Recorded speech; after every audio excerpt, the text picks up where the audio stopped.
आज हम बात करने जा रहे हैं उस बढ़ते हुए खतरे की जो सिर्फ एक क्षेत्रीय युद्ध नहीं बल्कि पूरी दुनिया की अर्थव्यवस्था को हिला सकता है। इंटरनेशनल मॉनेटरी फंड यानी आईएमएफ ने साफ चेतावनी दे दी है कि अगर अमेरिका, इजराइल और ईरान के बीच जारी संघर्ष लंबा खिंचता है और ऊर्जा की कीमतें ऊंची बनी रहती हैं तो वैश्विक अर्थव्यवस्था मंदी के बेहद करीब पहुंच सकती है। नमस्कार, आप देख रहे हैं न्यूज़ आई, मैं हूं आपके साथ काजल चौधरी। दरअसल इस पूरे संकट की जड़ है होर्मुज़ स्ट्रेट, दुनिया का सबसे अहम तेल सप्लाई रूट, जहां से करीब 20% वैश्विक तेल गुजरता है। इससे प्रभावित होते ही तेल की कीमतें तेजी से बढ़ने लगती है और आईएमएफ के अनुमान के मुताबिक ये कीमतें $110 प्रति बैरल तक जा सकती है और आगे चल के $125 तक भी पहुंच सकती है। इसका सीधा असर आम जिंदगी पर पड़ेगा, आम लोगों की जेब पर पड़ेगा। पेट्रोल डीजल महंगा हो जाएगा, ट्रांसपोर्ट महंगा होगा और फिर खाने पीने की चीजों की कीमतें अपने आप ही आसमान छूने लगेंगी, जिससे महंगाई का आलम बहुत ज्यादा खतरनाक साबित हो जाएगा। आईएमएफ ने अपनी एक रिपोर्ट में कहा है कि अगर यही स्थिति बनी रहती है तो वैश्विक विकास दर 2% से नीचे गिर सकता है, जो 1980 के बाद सिर्फ 4 बार ही हुआ।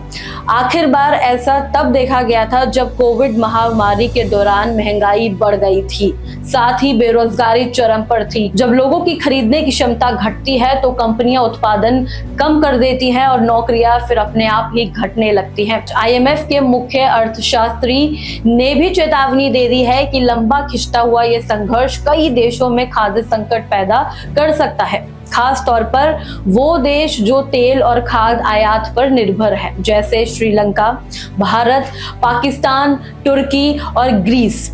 यहाँ खाने की कीमतें सबसे ज्यादा बढ़ सकती हैं।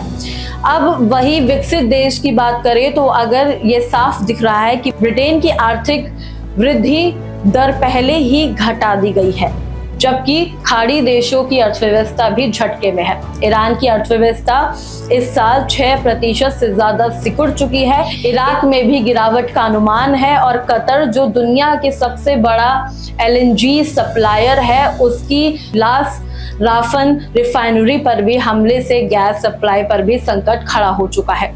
हालांकि आईएमएफ यह भी कहता है कि अगर आने वाले हफ्तों में युद्ध खत्म हो जाता है तो ऊर्जा सप्लाई सामान्य हो जाएगी, तो स्थिति संभल सकती है और 2026 में वैश्विक वृद्धि लगभग 3.1% तक रह जाएगी। भले ही ये पहले के अनुमान से कम हो, इसे पूरे मुद्दे पर अमेरिकी राष्ट्रपति डोनाल्ड ट्रंप के वित्त मंत्री स्कॉट बेसेंट का कहना है कि अल्पमावधि आर्थिक नुकसान स्वीकार्य है अगर इससे बड़े खतरे जैसे परमाणु हमले रोके जा सके तो। इतिहास की बात करें तो इतिहास बताता है कि ऐसे हालात कितने खतरनाक हो सकते हैं। 1970 के दशक में तेल संकट ने पूरी दुनिया को मंदी में धकेल दिया था। आज भले ही दुनिया तेल पर पहले जितनी निर्भर ना हो, लेकिन असर में पूरी तरह बच पाना थोड़ा मुश्किल दिख रहा है। कुल मिलाकर अगर यह युद्ध लंबा खिंचता है तो महंगाई, बेरोजगारी और आर्थिक अस्थिरता तेजी से बढ़ेगी। दुनिया एक बार फिर मंदी के मुहाने पर खड़ी हो जाएगी। लेकिन अगर समय रहते समाधान निकल जाता है तो नुकसान सीमित रह जाएगा। अब देखना होगा कि यह संघर्ष कितनी जल्दी खत्म होगा और दुनिया इस आर्थिक तूफान से खुद को कितनी मजबूती से बचा पाएगी। खास पेशकश में इतना ही। ऐसी तमाम अपडेट्स और जानकारी के लिए देखते रहे न्यूज़ आई। धन्यवाद।